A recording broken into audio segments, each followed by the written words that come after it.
Welcome to episode 85 of the Nero Show. In today's episode, Peak Talk, he's got his hands on the new SRAM Red and reviewed it. We pick through his review and give our thoughts. where is the SRAM and Shimano debate headed as these two brands take different directions? Bahrain Victorious are sending Mohoric to do Unbound this weekend. We have the new POC helmets in studio for a quick chat and a little TCR update. All right, let's get into it. All right, been a bucket of equipment chat. We're probably not straying too far from that today, but I think we've had some really good stuff, some really, really good stuff pop up on YouTube this week, and I think you and I want to break this down. Yes, we do. First one, standout one for me, was Peak Talk got his hands on the new SRAM Red and did a non-shill review. Non-shill. The first non-shiller reviewing, including ours, because ours was a shill review because you got it pre-release, so that's shill.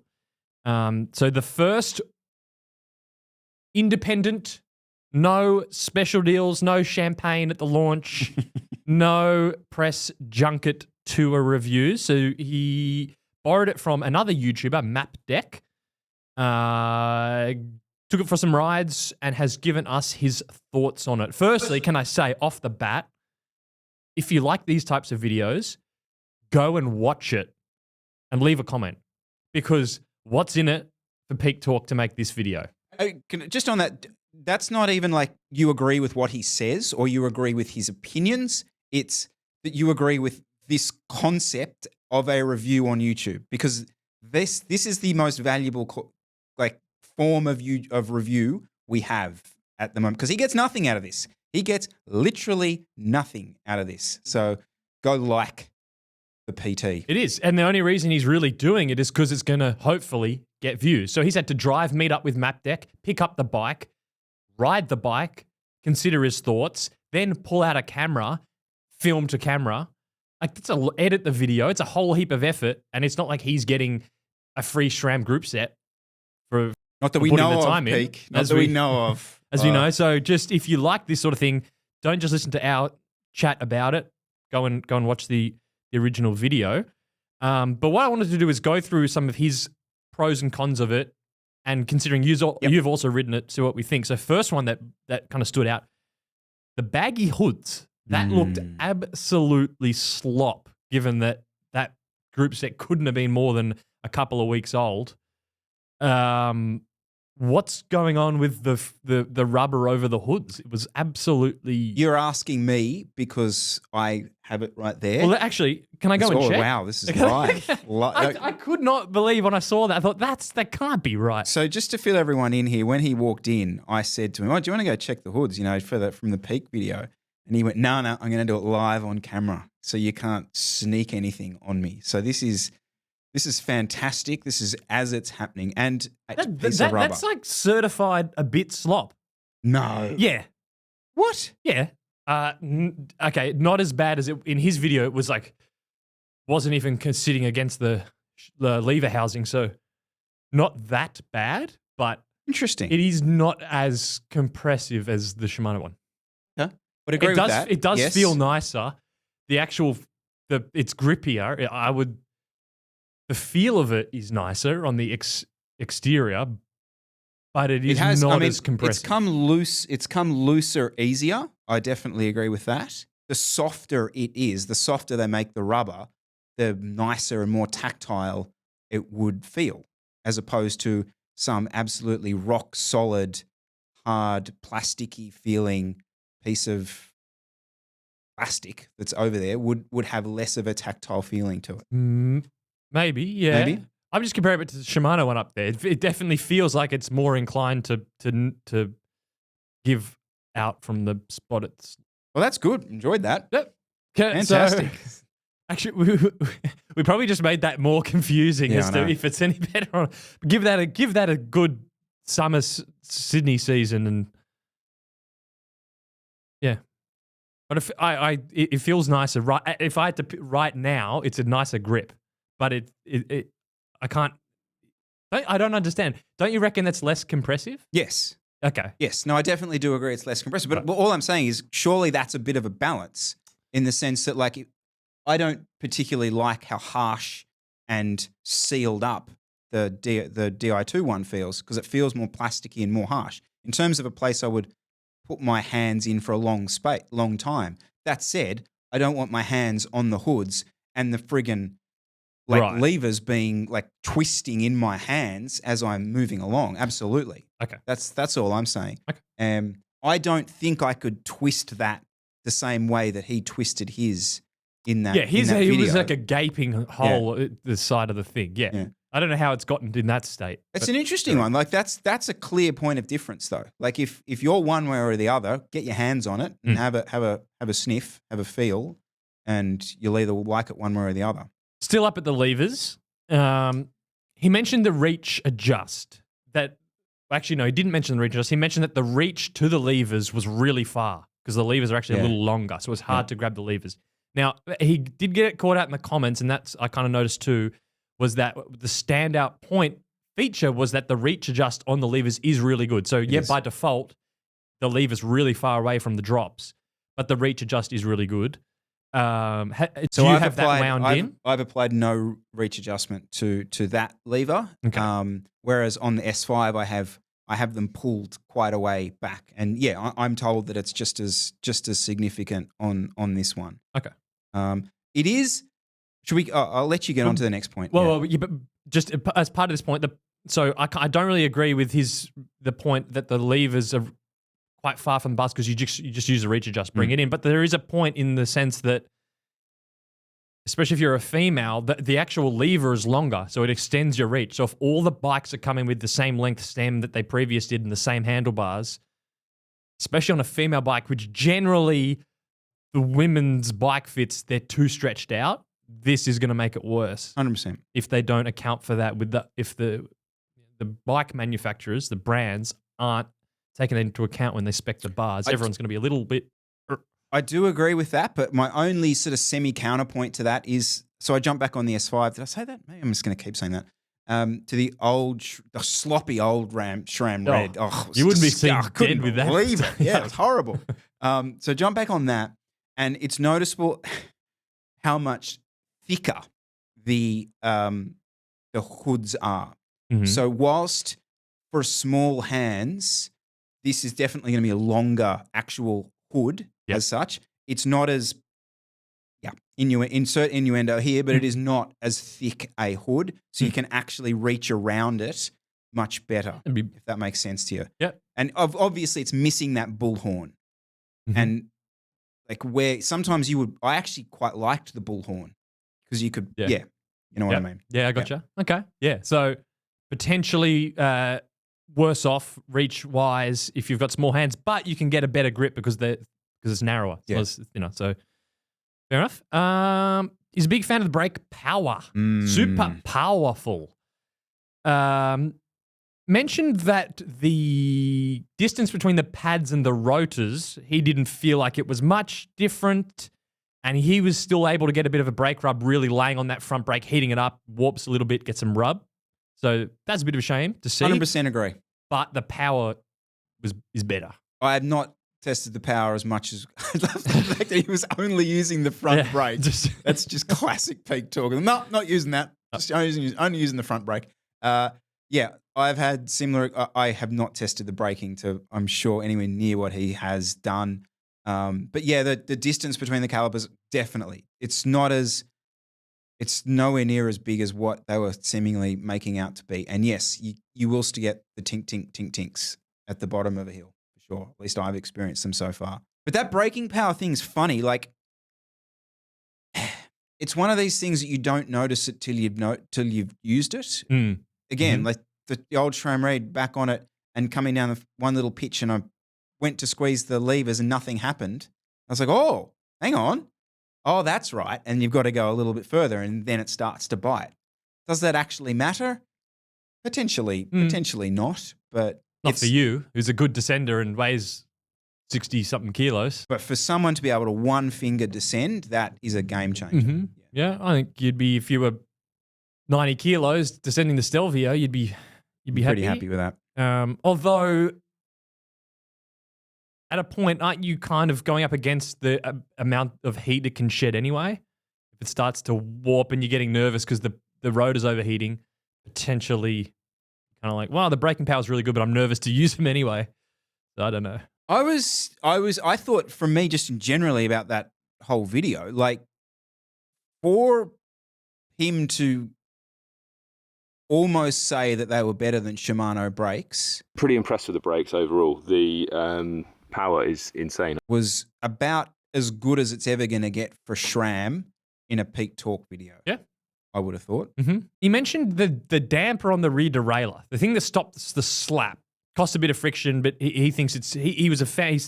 I'm really sorry. Probably very much paraphrasing to the point of butchering what he said. I think he was sort of saying it's fine. It's a bit quieter and it's less parts for them to manufacture. So he thought it was pretty good. Have you noticed slappage, less slappage, more slappage? That same. Not dramatically different from the other red, but yeah, Okay. it is. This is maybe a point we can get into a bit later, but this is a real point of difference between the two group sets, and it kind of shows for me like where they're both headed. Like here's SRAM almost putting like a clutch derailleur system into their road group sets and putting it in their advertising, saying here it is. What do they call it? Flow Sports or something. I can't remember what it's called. Rapid Flow or whatever the marketing term was for it. They got that, and Shimano like just double down on how light their chains are, and they will slap about because they are so light and there's such little tension on them for the increased chain efficiency. And so you got these two companies just going completely different directions, and it's going to become again. Let's get into this later, but SRAM are going to win that battle. They're going to win. Because people don't care if it sucks 2 watts. Let's talk about that later. But yeah, Okay. I agree. Right. Okay. So anyway, that was the next point. He just made a point of the dampener. But you can see there's no chain guard on that bike, and it's probably done 4,000K or 3,000 Ks now, and there's not a chink on it. Mm-hmm. I think next one, gearing. Oh god. So Peak Talk's not a fan of the 10-tooth cassette or the smaller range in the 2x chain rings. Because, as most of us know by now with SRAM, you have a smaller big ring and a bigger small ring. So on the front, you have less range, but they make up for that by having more range on the rear cassette with the 10-tooth, which he's not a fan of. What do you think? This is So you got 2 bikes here. Shimano with your 5440 and your 1134. You've got your SRAM with a... Well, I don't like that chain ring. You don't like that? You want a bit bigger? And then your 10-tooth. Do you like the 10-tooth cassette? As a rule, riding it, no. But I like the capability it gives me and where this comes back to where I think these two group sets are going. I think they're going in two totally different Pick routes. Pick one. 1134 or 1030. Pure performance, not up for debate. Not up for debate. Pick Shimano. one. You got to throw one in the Shimano. bin right now. Well, that's a different question. If you could, not the group set, I'm just talking about the cassette. Just the cassette on your S5, which is more your bike that you'll probably stick with. Do you want a 10-tooth cassette or an 11-tooth? I would take an 11-tooth. Yes. Okay. With the bigger gearing at the front. What if regardless of the front gearing, what about just, do you want a 10-tooth on there? Because you can do things with the front gearing. You can change that. So what I'm kind of asking is the 10-tooth just this pointless, inefficient, clunky thing that just sucks? Or is it a good backup option at really high speed that you're glad for those times you shift into that it's there? Can I show you something? Yes, you can. Can I show you? Because I've never ridden the 10. I've never done a pedal stroke in a 10 cog. Let me send you this. So that's I just sent Jesse the Axis screenshot of my ride to West Head, which I did last week, which is like a endurance-y 3.5 hour ride. Okay. And that's the breakdown of all the gears that I used. And you can see I was in the 10-tooth for about 8 minutes. This seems like a no-brainer. I don't know how you could sit here and say that you don't want the tooth that you rode for nearly 9 minutes. But my answer to you is that, it's all relative because the 50-34 is not particularly the gearing that I like. So I would obviously prefer a 52. Mm-hmm. But I know why he says the thing that he's saying about the 10-tooth. And it feels like when you're in that 10-tooth, and you're not in it for long periods of time, don't get me wrong, but feels like you're almost riding through mud. It is that really labored. It is a labored gear to turn, no matter, even if you have the speed and the power at the time to actually ride it, it is a labored gear.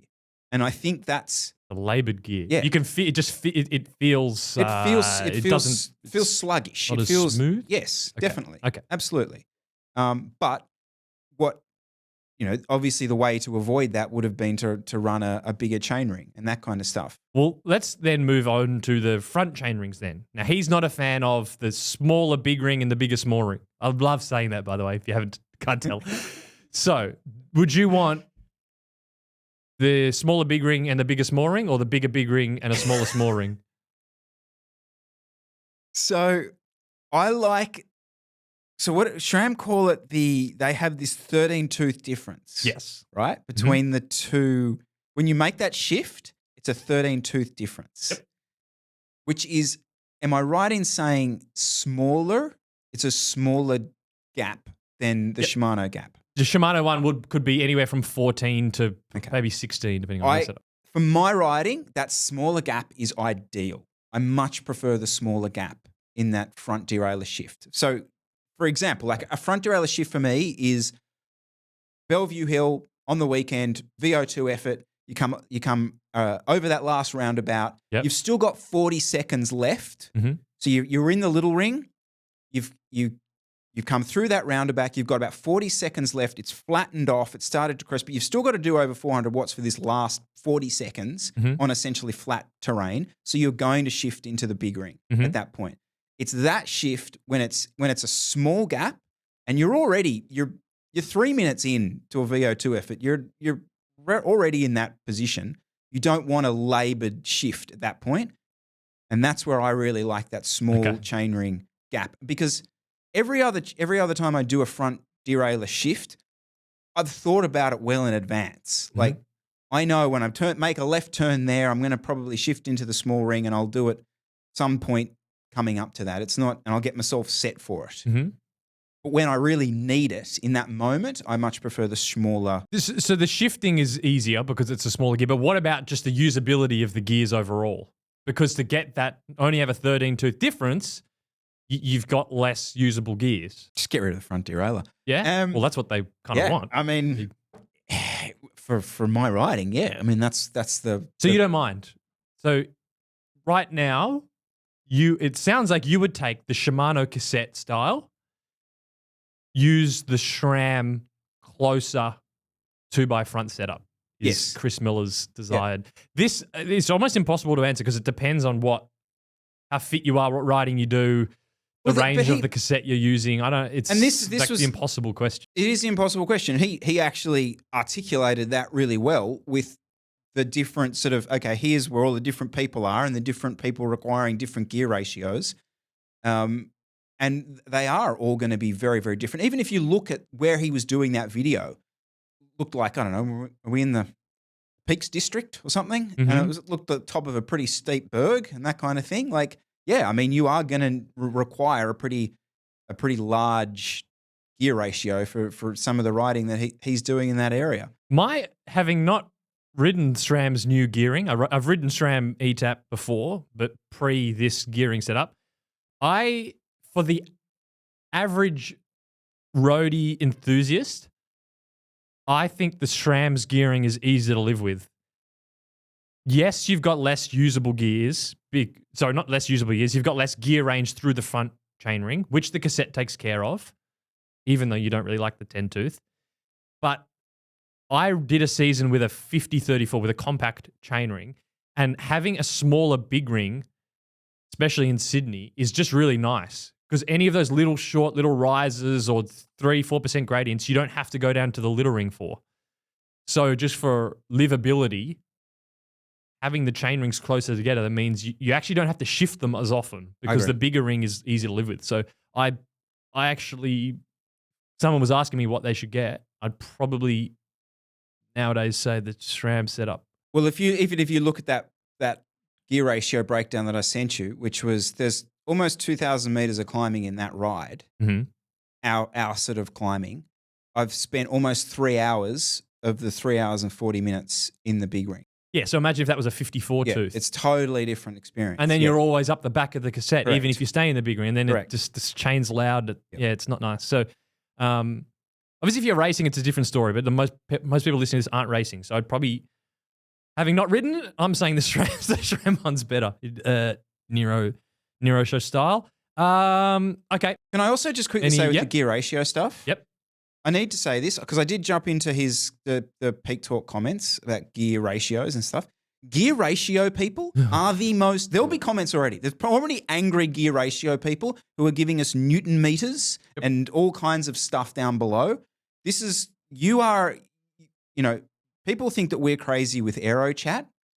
The gear ratio people are, I think, the most, militant's not the right word, but I think you know where I'm headed. They're very, very informed, maybe. And they're willing it's like to the wax chain people. Yeah, that's true. Yeah. Maybe anytime you start talking with efficiency and that sort of stuff, and rollouts. Yeah. All right. I just don't want to scare the gear ratio people. Yeah. We're not gear ratio experts here, so we're just discussing. We're still figuring it out, you and I, Chris. So I'm just a rider. Yeah. Just trying to get around. just trying to get around my route. That's all I'm doing. Don't shout at him. Don't shout at Chris. Hey, okay, final things. There's not that much stuff. He wasn't a fan of the built-in chain ring with the power meter. I don't know anyone that... Actually, no, I do know people that think that's a good idea, because the people that say, oh, but the chain rings last really long, so it takes you ages to go through that, which might be fine, but what if you want to change chain ring sizes? So even though, yes, they're super long-lasting chain rings, you're stuck with the ratio that you bought because it's got a power meter in it. I'm going to make a call based on nothing. Good. I think they'll get rid of this. I don't think we'll see the next generation. May not even take that long. It's just everything that SRAM does is about this whole ecosystem compatibility. Things change around to each other.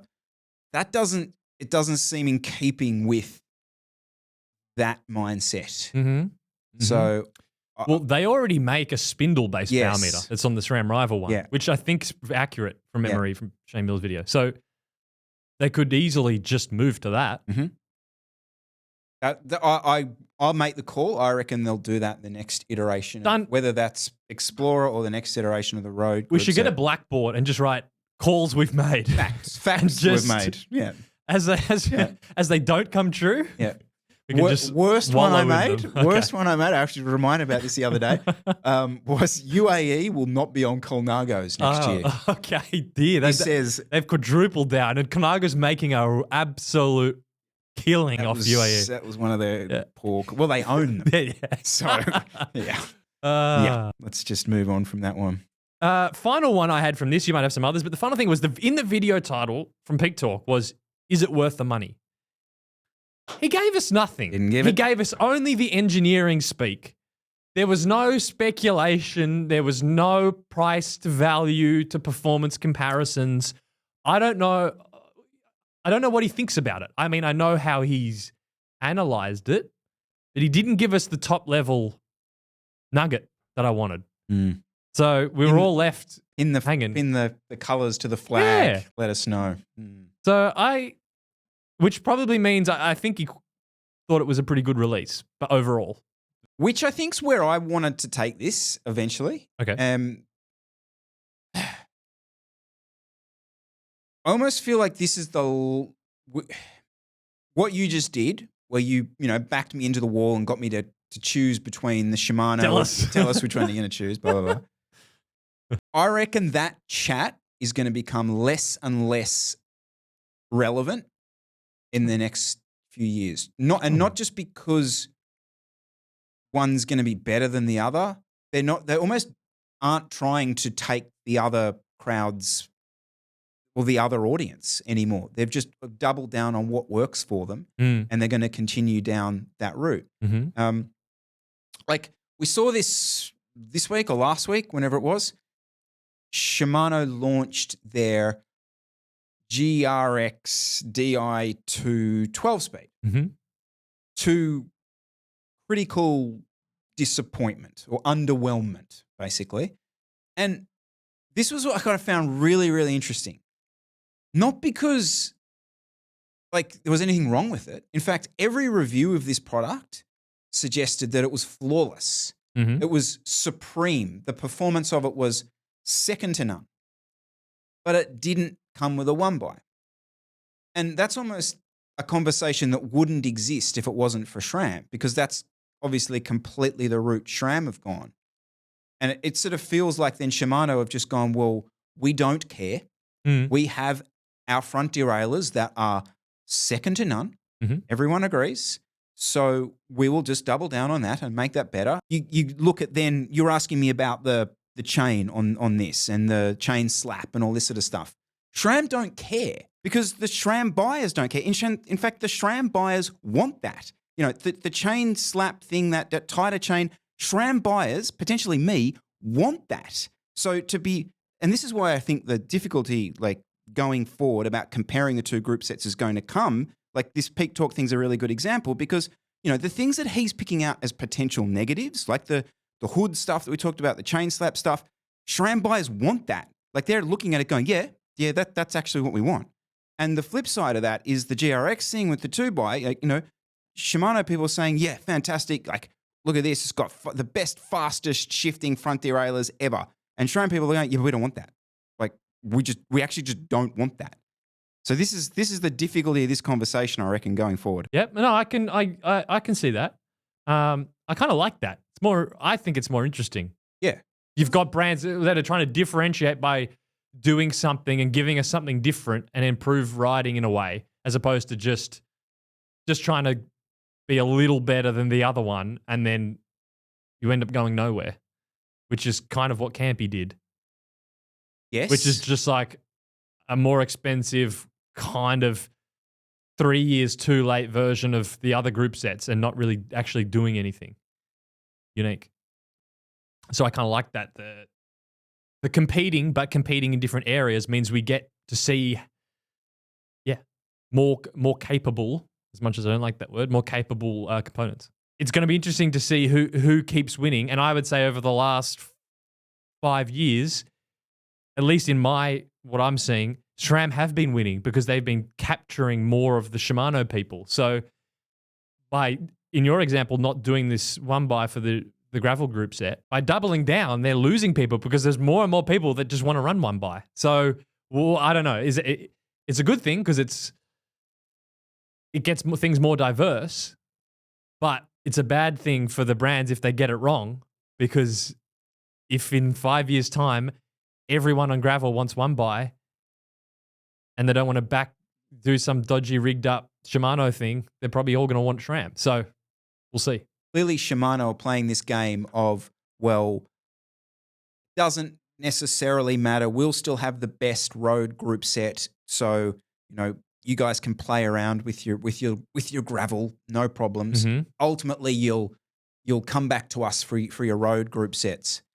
But I'm an example of maybe that's not going to happen because, you know, I would like to put, you know, a SRAM group set on my gravel bike. Mm-hmm. Well, then it's a bit like, well, then, you know, I might as well have SRAM on the road bike because then I can swap the reels around and swap the batteries around.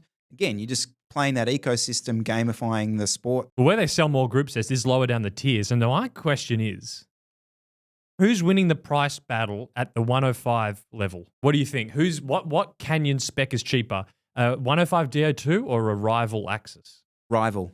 Actually, 105 DO2 is a little cheaper. So if you're ordering a Canyon Aero in Australia, with 105 DO2, it'll be 6,899. If you get SRAM Rival, it'll be 7,199.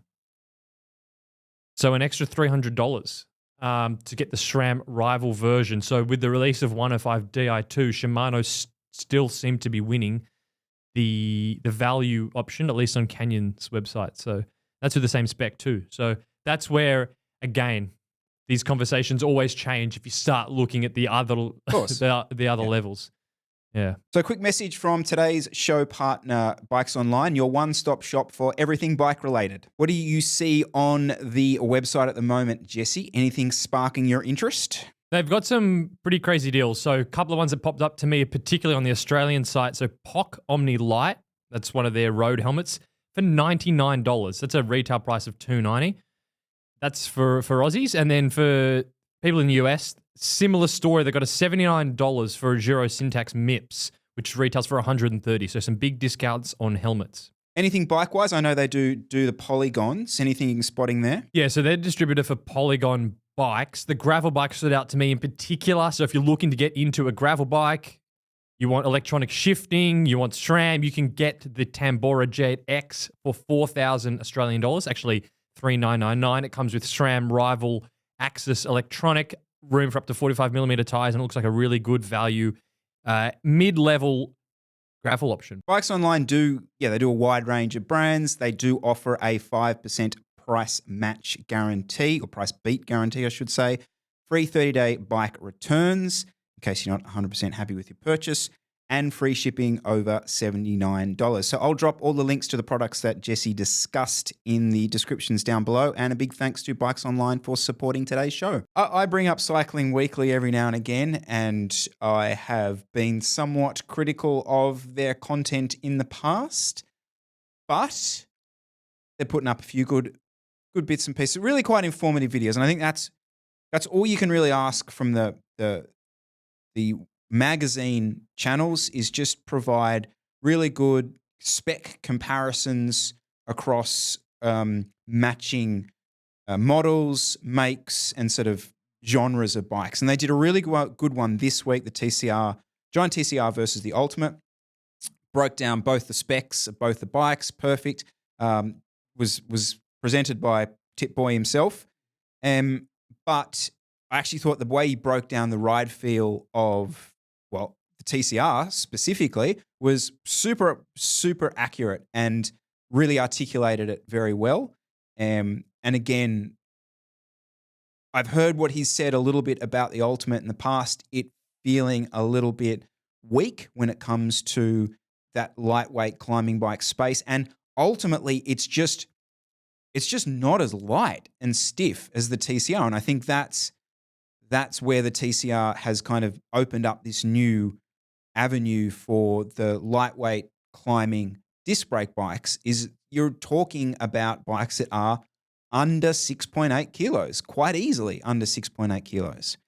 But what they did really well was he actually came to a conclusion that I thought was spot on and really accurate and really helpful. Okay. And that was that the Giant TCR top spec, essentially that bike, is easily the one you choose. The one you choose, full stop.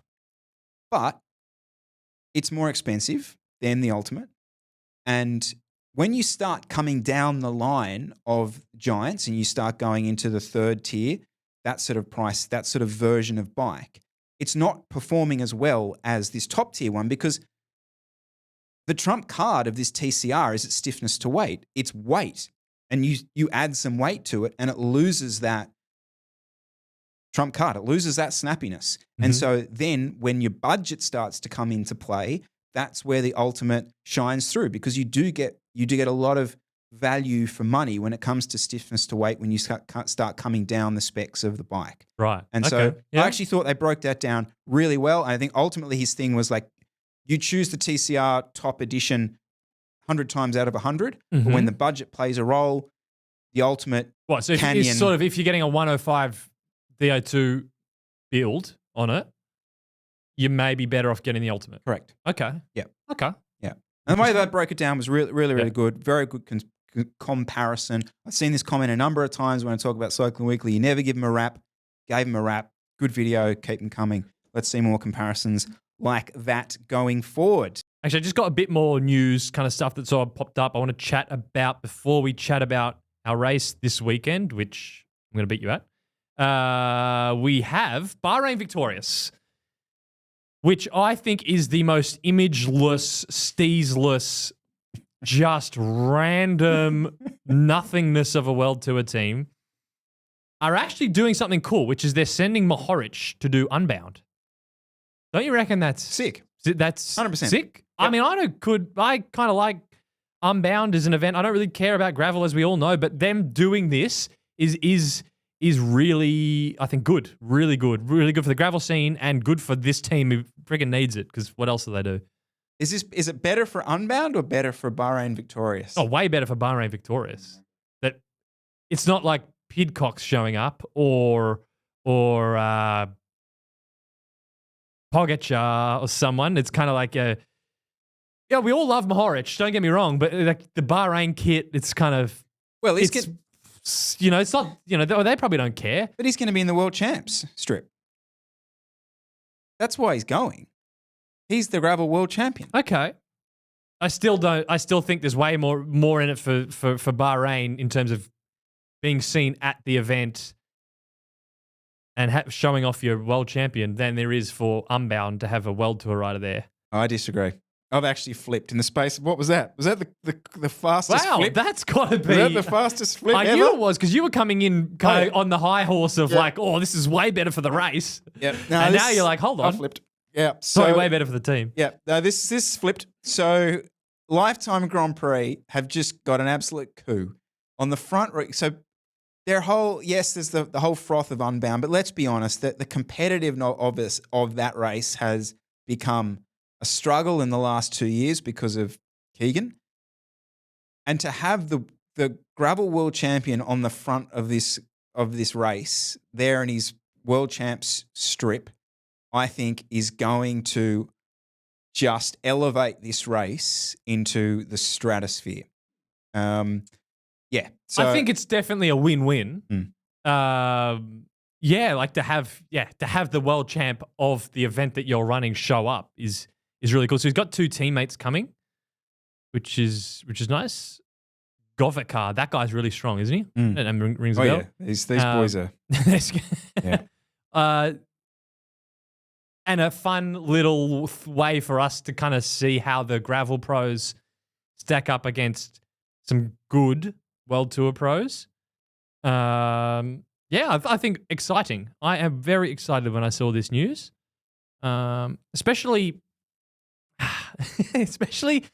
for a team that's not doing heaps on the road. Sorry, I think you've made that point, Jesse. And I think you've made that point. And this might be a bit ironic because if Pidcock came and did this, I'd be blowing up. I think it's a joke why they're letting him do Unbound, but inventive way for the team to get more exposure. I like it.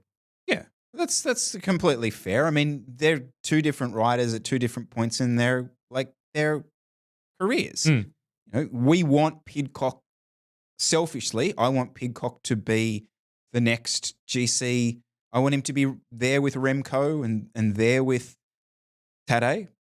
I don't expect that of Matej Mohoric. So yeah, it's a different trajectory for sure.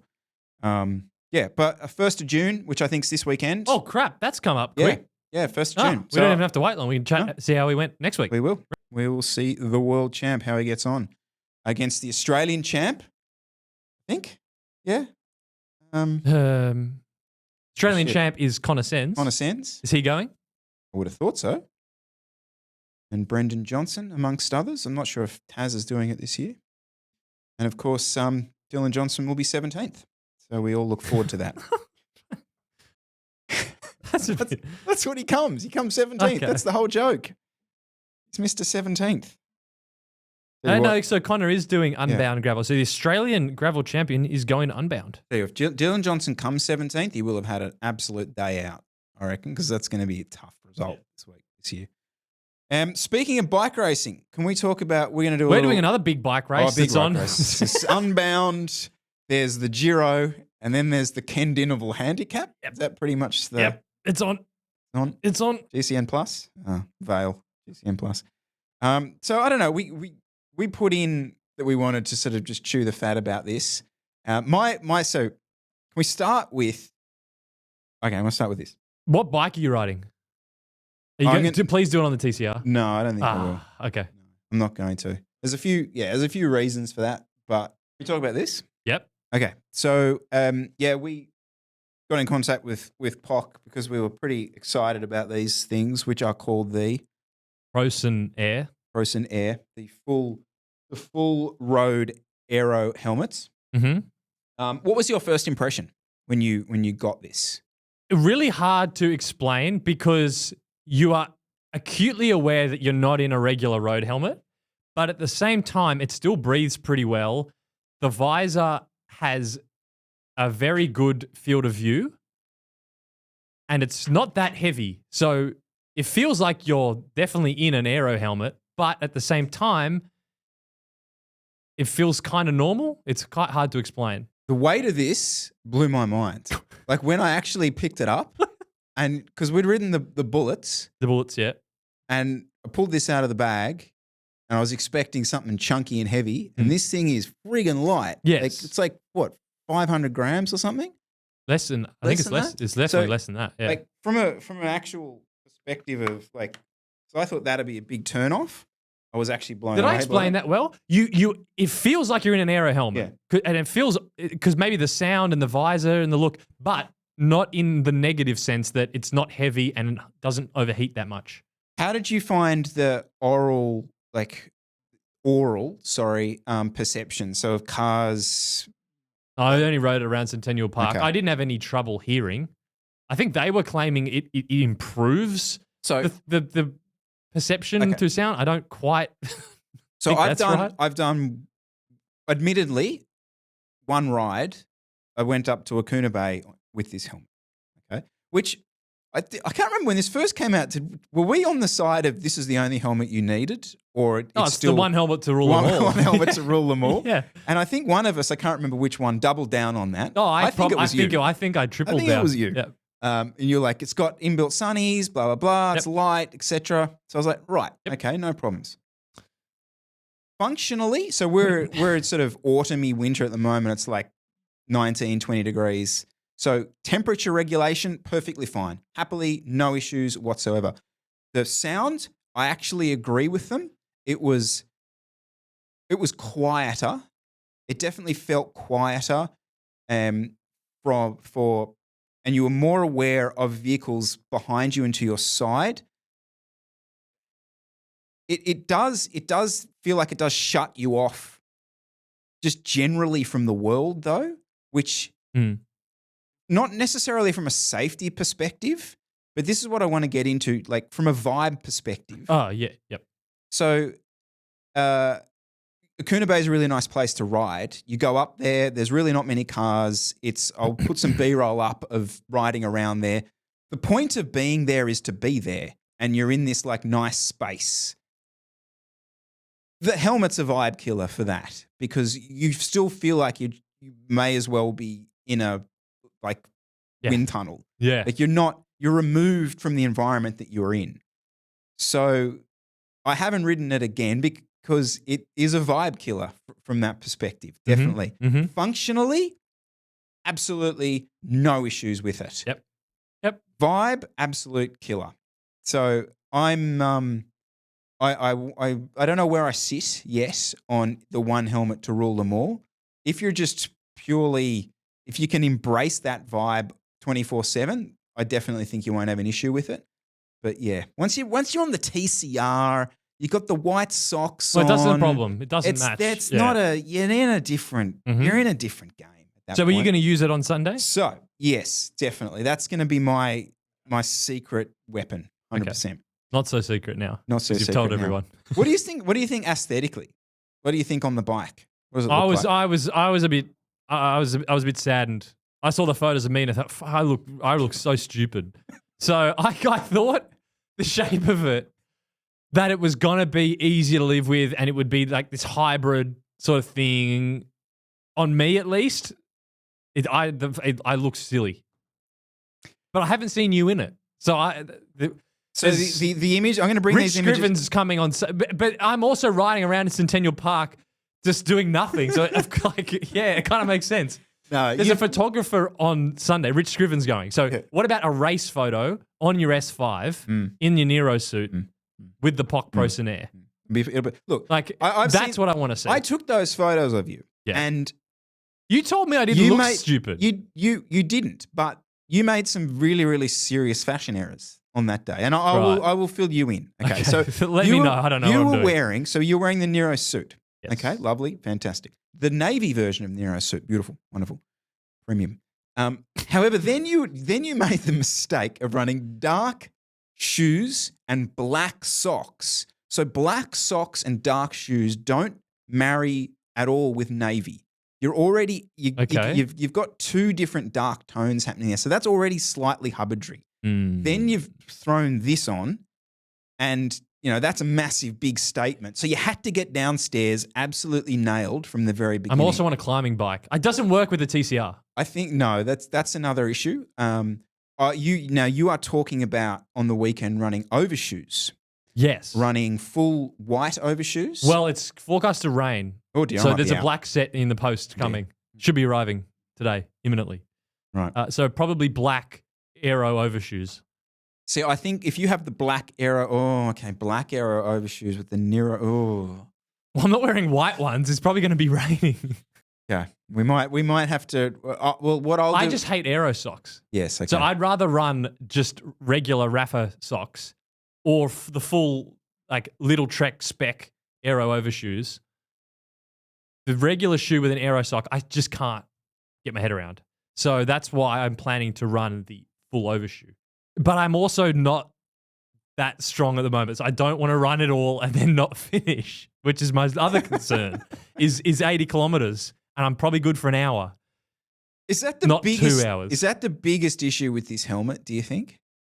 Is the fact that I think you have to be pretty good. It comes with a.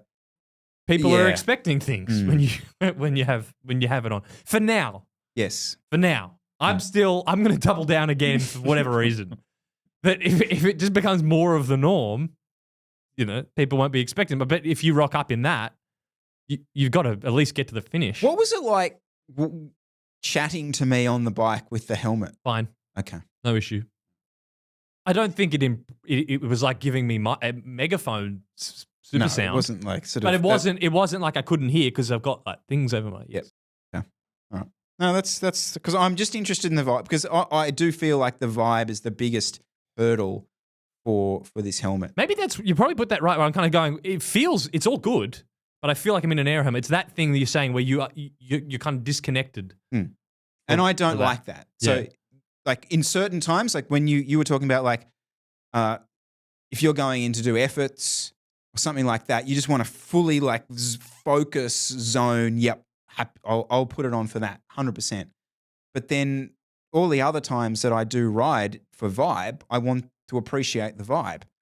So yeah, I wouldn't be running it. How cool is the magnet at the back? Oh, if sick. you take the visor off, and it has a storage place. It's honestly the best built, smartest helmet I've ever put on. Definitely. I'd agree with that. Very, very, very, very clever. It is impressive, even though I still feel like a goose wearing it. It's impressive how practical they've made a very impractical object, really. Yep. And I do think it's fast. I wasn't No. gonna. Should I? I was gonna say this. No, I don't know. Don't give away the secret yet. Let's. Okay. Can I just also quickly say? Should I? I didn't ask the rider. I coached a rider who tested this in the wind tunnel against a specialized evade. I didn't ask his permission. I'm going to ask him, and then maybe we'll follow up after the week. You wear it on Sunday. Mm-hmm. I'll ask him if I can share his data, and then we can circle back to POC Helmet chat next week. Can I also just clarify that? So you and I will both be running Nero kit on the weekend, and most times we ride and race. We do. That does not mean we're teammates under any illusion. God, no. So I just wanted to make sure I clarify that, because I've had this come up every now and again that, Jesse's up the road. I'm like, fuck that, let's bring him back. The days of being involved in a team, I'm over that, 100% over that. And I think that really goes for anyone who wears Nero kit. If you turn up to another race and there's another guy there with Nero kit, okay, you're racing everyone else, but you're really just racing the other guy in Nero kit. That's your number one goal, is to beat him or her. Who's the fastest Nero? Yep. Well, who's going to be the fastest Nero on Sunday? Well, a flat handicap, I would imagine the Bopper himself might get around that. Downhill, downwind sprint. Yeah, it is. I think you might have me. It is a bit. If I can get there, I'm looking for a late move.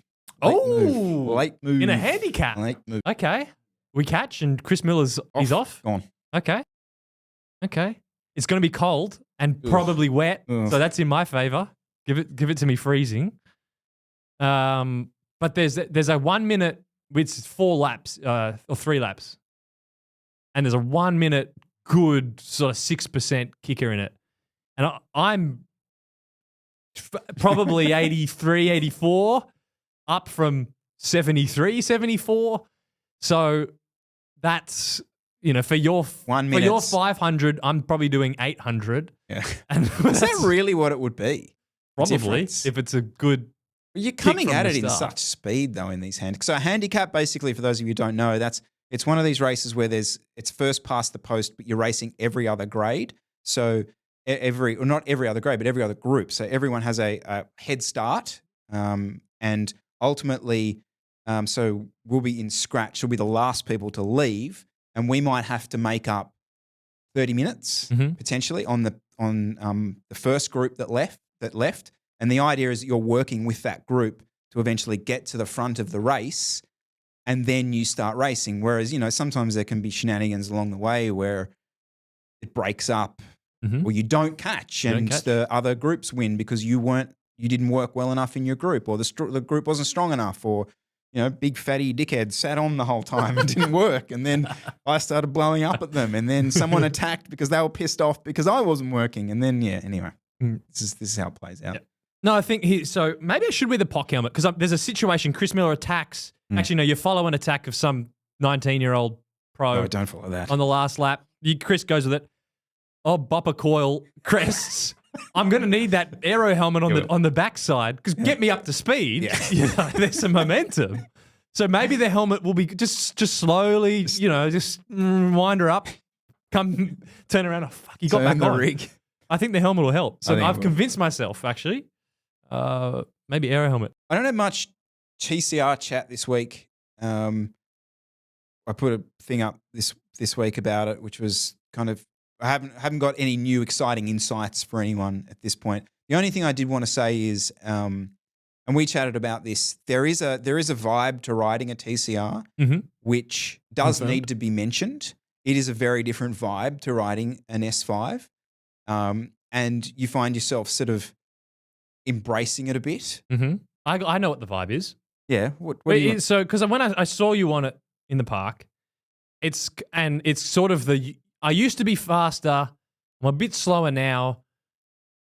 I know it's not as fast as the current aero bikes, but I look better on it, and I'm here for the snappiness, and like it suits you. I even said it to you. I saw you, like you look so much better on that bike than on some try-hard aero bike. Yep. So I like it for you. The problem is, how are you going to live with it when you know your rides are like 0.5k an hour slower than they were? And there's an intimidation factor. And I found this when I went and did that crit on Sunday. So I turn up, park my bike, get my number, all the rest of it, and good field, 28 guys there, and I look around and it's all fucking aero bikes. And there is a moment where you're there going, oh shit. Whoops. And it's just, get on with it. Actually had a good ride, had a good race, but it is intimidating seeing all that carbon, all those tubings shaped. You kind of look at yourself going, oh, look at this little weed that I brought to the equation. But the flip side of that is if you can get a result with that rig, it's like Steve's for days. me. It's like king of the world type thing. But you're dead right about, and this is a huge part of why we ride. Like, I feel like I look good on the bike. Yep. Yeah. Mm-hmm. And yeah, you do. I do feel like a bit of a try-hard on an aero bike. I do. Like, you're like, what's this 40-year-old doing on an aero bike? Get over it. Like, yeah. So no, I What appreciate race it. better? So you did a Lansdowne Criterium, hilly circuit, bit of a kicker in it. What is it? Are you seeing the upsides, or are you looking at all the aero bikes going, oh, damn it? So this is the thing. I now don't know whether I'm looking for stuff because it's there. Do you know what I mean? So I don't know what you mean. All right. So for example, on the fast downhill section, I was kind of dropping off the wheel in front, and I'm there thinking, oh, that's because I'm not an aero bike. Oh, I've sort of and I did feel like I had to stay much tighter and closer to the person in front of me to sort of get a draft. As soon as I came out of that, I had to put a bit more power down than I would have liked. Okay. The flip side of that is, so that first left-hander as you come up and around is a nice little, is actually got a pinch to it.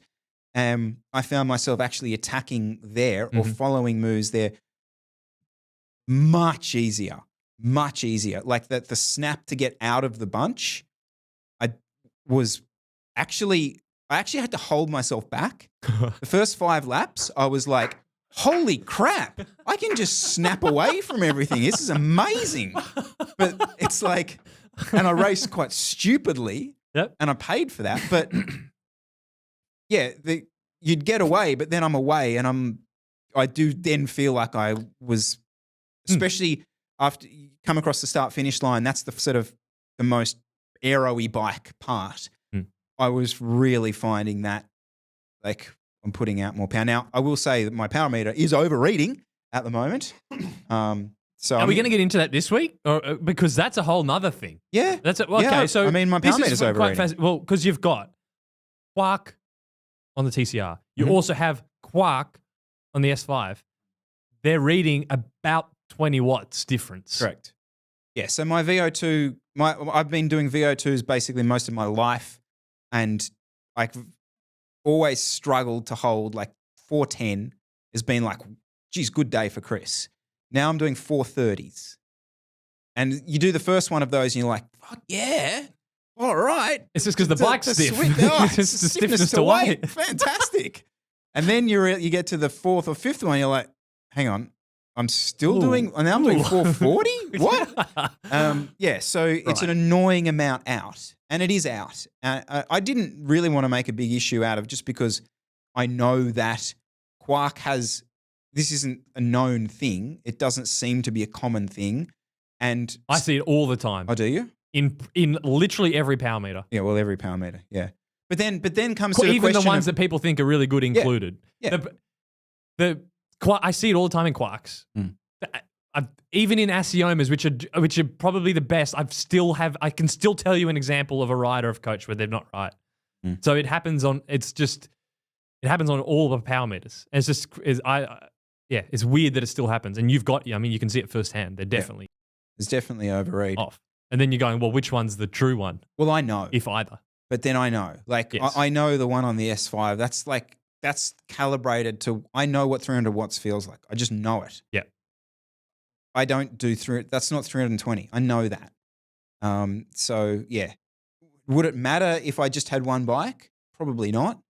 I'd just get a bit more Strava kudos because my VO2s would look better than they really are. But yeah, it's just frustrating. And it's frustrating because I'm obviously trying to compare, I'm doing all these like, 40 Ks an hour at this wattage, this sort of stuff. Like, hang on, now I have to recalibrate that in my brain and do that. So again, like my thing with this is I know power meters are electrical pieces of equipment that fail and that ultimately we'll get it sorted. But it's just at this point in the release of this product where it's just not a good time to be trying to replace stuff because they just don't have anything, especially in Australia. So yeah, we'll get to that. And in the short term, just froth over my numbers being better than they really are. So you enjoyed a crit race on a climbing bike? Yeah. Good. Yeah, got around it. Good. Yeah. Nice. I do think that Southern Cross one would be the best place for it in terms of getting the most out of it. You don't really hit the wind at that one. You're literally sprinting up the hill and sitting on the wheel. No. Yeah. But I did 316 normalized for an hour, and that would have been 300. That was so a classic Chris because it's overeating by about that much. And yeah, like I was in the break, had a chance to potentially get a result. Like I didn't feel like at any point I was like, bugger, nah, not going to work today because I'm on a climbing bike. Yeah. Good. Like it definitely outperformed what I thought it would do. Okay. Yeah. All right, Jesse, I reckon that is us done today. I think that's it. We will see everyone next week. See you then.